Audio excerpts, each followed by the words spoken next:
Oh, goody. All right, what's going on, everybody? Zombies here again, and today we're back with another Marvel Snap video. So today we're taking a look at Day 1 decks for Sage. Sage is a 3/0 that reads on reveal, plus 2 power for each different power among all other cards here. This includes both your side and the opponent's side, so this can get really big if you happen to play it into a lane with a lot of unique power cards.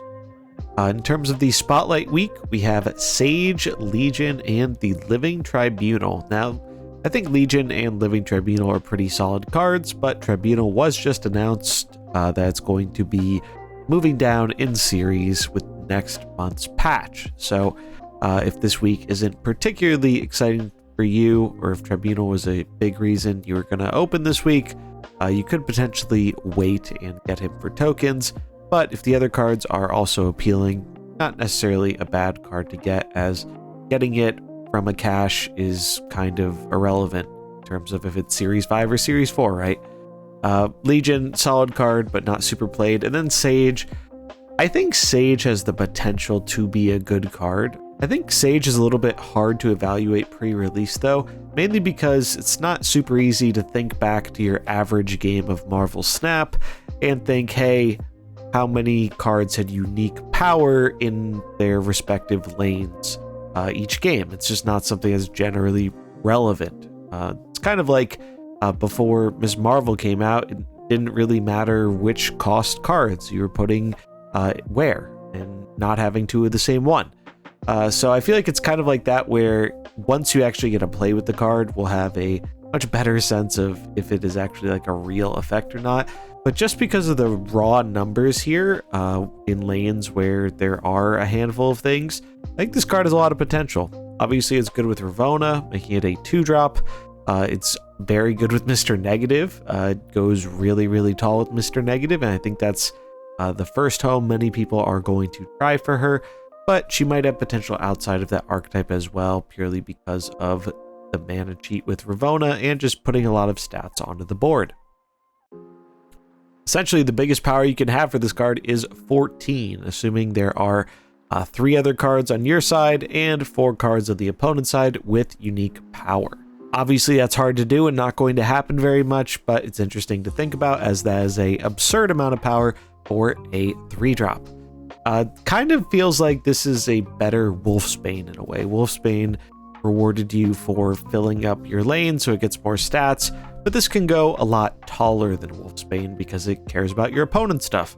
But also, because it cares about your opponent's stuff, that might limit the best places you can play it, as where your opponent plays their cards is generally outside of your control, unless you're giving them some goblins or pulling their stuff down with Dr. Octopus. So in general, I don't think this is a must-have card necessarily, but I'm definitely erring on the side of caution here, that I think there's a decent potential this card ends up being pretty good. But we won't know for sure until we actually get some hands-on play with it, in my opinion. So if you're on the fence, I would definitely recommend seeking out some gameplay or streams just to get a feel for how the card is doing over the first handful of days before you end up committing to it. But yeah, that's the card. Let's take a look at our Day 1 decks. We're going to start out with the deck I think has the most potential to benefit from Sage, and that is this Cannonball Professor X deck. I believe this is originally Safety Blades deck. I like this deck a lot. There have been a few different variations of it, but the general idea is we have a core of the Kitty Angela package for points. We have Nebula, White Widow, and Jeff, who are all good with Professor X. We have Ravonna, because she mana cheats on like the majority of our deck, which is pretty insane. Goblin to clog an opposing lane. Havoc, because he can go quite tall and we can offset his downside with Hope Summers procs. Professor X to close down a lane, and then things like Cannonball, or potentially Sage or some of our other scalers like Kitty Pryde and Angela to close down another one. This deck is really good. I played basically this version card for card, but with Wolfsbane in the Sage slot, and I think I can pretty safely say that Sage is likely to be an upgrade to this style of play. And it was already fairly strong, so if you like doing lockdown stuff, if you like playing Cannonball, obviously this is a good way to go. Then we move on to the more obvious stuff. We have Classic Negative here. Not too much to say about this. If you've played Mr. Negative at all in like the past year, or at least since when Ravonna came out, it hasn't changed. But Sage is worth trying here because it's a 3-drop that goes pretty tall.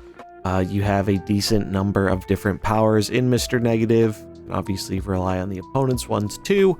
And Sage is good with Wong because you can use Sage in a Wong lane and pump up that lane a lot, while hopefully spreading your power elsewhere with other cards. Or you could even do like the Wong Sage into Zola thing to make even bigger Sages, which is pretty cool. And obviously we have the Black Panther combo as a backup win condition, Null as a way to win with Zola, and Jane Foster to make sure we can draw all those zeros that are still in our deck post Negative. If you enjoy the regular Mr. Negative deck style of play, Sage seems like a pretty solid potential pickup for it. There's also the Negative Surfer version. This has always been kind of a personal favorite. I really liked Negative Surfer back in the day when Surfer was the broken season pass card, being a 3/0 that buffed by +3. And I've always kind of liked the deck sense, even though admittedly it doesn't really have as much high roll potential as the previously shown Negative deck. But if you like Silver Surfer and whatnot, this is a pretty fun way to do it. Sage is a good 3-drop.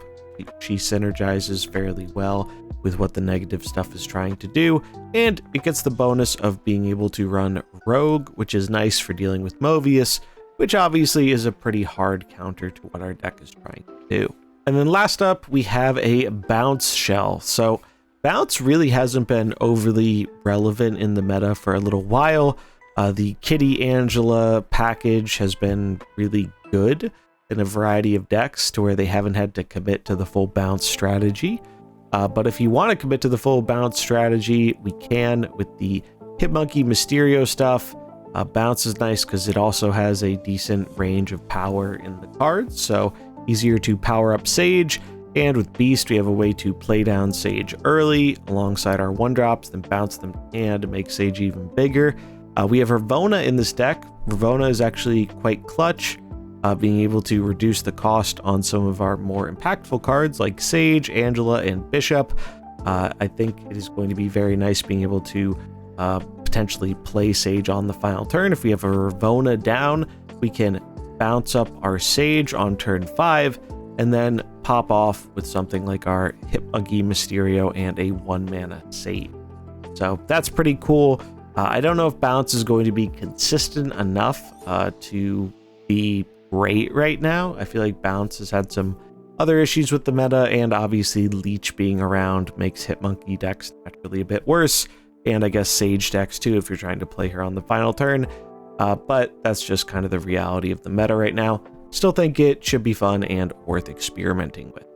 And yeah, that's going to wrap it up for our day 1 Sage decks. As always, links will be in the description if you want to grab any of these decks to import into the game for yourself. And let me know what you think of the card in the comments below. Are you picking it up? Are you passing on this one?